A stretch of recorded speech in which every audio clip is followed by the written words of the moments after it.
കോഴിക്കോട് ഉമ്മളത്തൂരിൽ മധ്യവയസ്കന്റെ മരണത്തിൽ ദുരൂഹതയെന്ന് ബന്ധുക്കൾ. വെള്ളിപ്പറമ്പ് 6 മൈൽ സ്വദേശി കൃഷ്ണനെ ഫ്ലോർ മില്ലിലാണ് തൂങ്ങി മരിച്ച നിലയിൽ കണ്ടെത്തിയത്. ജീവനൊടുക്കും മുൻപ് കൃഷ്ണൻ ബന്ധുക്കൾക്കയച്ച വാട്സാപ്പ് സന്ദേശമാണ് നിർണായകമായത്. കൃഷ്ണൻ സുഹൃത്തായ ഷൈജുവിന്റെ കയ്യിൽ നിന്ന് പണം വായ്പയായി വാങ്ങിയിരുന്നതായും പിന്നീട് നിരന്തരം ഷൈജു പണം ആവശ്യപ്പെട്ട് ഭീഷണിപ്പെടുത്തിയതായും സന്ദേശത്തിൽ പറയുന്നു. ഉമ്മളത്തൂർ ഫ്ലോർ മില്ലിലെ ജീവനക്കാരനായിരുന്ന വെള്ളിപ്പറമ്പ് 6 മൈൽ കീഴ്മാട് സ്വദേശി കൃഷ്ണന്റെ മരണത്തിലാണ് ബന്ധുക്കൾ ദുരൂഹത സംശയിക്കുന്നത്. ഏപ്രിൽ 6-ാം തീയതിയാണ് ഉമ്മളത്തൂരിലെ ഫ്ലോർ മില്ലിനകത്ത് തൂങ്ങി മരിച്ച നിലയിൽ കൃഷ്ണന്റെ മൃതദേഹം കണ്ടെത്തിയത്.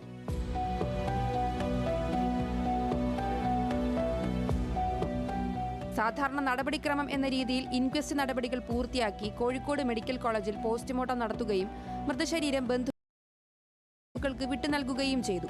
എന്നാൽ മരണത്തിന് മുമ്പ് കൃഷ്ണൻ മകനും ബന്ധുക്കൾക്കും വാട്സാപ്പ് വഴി അയച്ച സന്ദേശത്തെ അടിസ്ഥാനമാക്കിയാണ് പരാതിയുമായി ബന്ധുക്കൾ രംഗത്തെത്തിയത്. അന്ന് രാവിലെ ഇവിടെ നല്ലപോലെ പണിക്ക് പോയതാ. പിന്നെ വിളിച്ചിട്ട് മോന്റെ ഫോണില് ഇത് വോയിസ് ഇട്ട് ഞാൻ പോവുകയാണ്, ഇങ്ങനെ കടബാധ്യത, ഇങ്ങനെ ഷൈജു കാണൂർ ഷൈജു ഇങ്ങനെ വിളിക്കുന്നുണ്ട്, വിളിച്ചിങ്ങനെ ഭീഷണിപ്പെടുത്തുന്നുണ്ട്. അതിന് മുന്നേ ക്രൈംബ്രാഞ്ചിൽ നിന്ന് 2 ആൾക്കാർ വന്ന് ഭീഷണിപ്പെടുത്തിയിട്ടുണ്ട് എന്ന് പറഞ്ഞിട്ടുണ്ടായിരുന്നു. കൃഷ്ണൻ സുഹൃത്തായ ഷൈജുവിന്റെ പക്കൽ നിന്ന് പണം വായ്പ വാങ്ങിയിരുന്നു. ഈ വായ്പ പലപ്പോഴായി തിരിച്ചടച്ചിരുന്നു. എന്നാൽ നിരന്തരം പണം ആവശ്യപ്പെട്ട് ഷൈജു കൃഷ്ണനെ ഭീഷണിപ്പെടുത്തിയതിന് പിന്നാലെ ജീവനൊടുക്കുകയായിരുന്നു എന്നാണ് ബന്ധുക്കൾ പറയുന്നത്.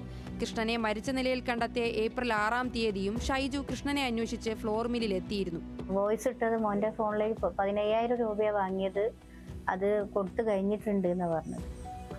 പിന്നെ ഓന് ഇങ്ങനെ വിളിച്ച് പറയുന്നത് പിന്നെ 3 ലക്ഷം 3.5 ലക്ഷം ഉറുപ്പിയുണ്ട്, പലിശ കൂട്ടുപലിശ എന്നൊക്കെ പറഞ്ഞിട്ട് അങ്ങനെയാണെന്നാ പറയുന്നത്.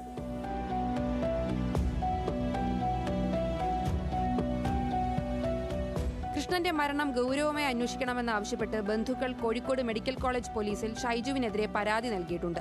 എത്രയും പെട്ടെന്ന് നടപടി സ്വീകരിക്കണമെന്നാണ് കൃഷ്ണന്റെ ഭാര്യയെയും ബന്ധുക്കളും ആവശ്യപ്പെടുന്നത്.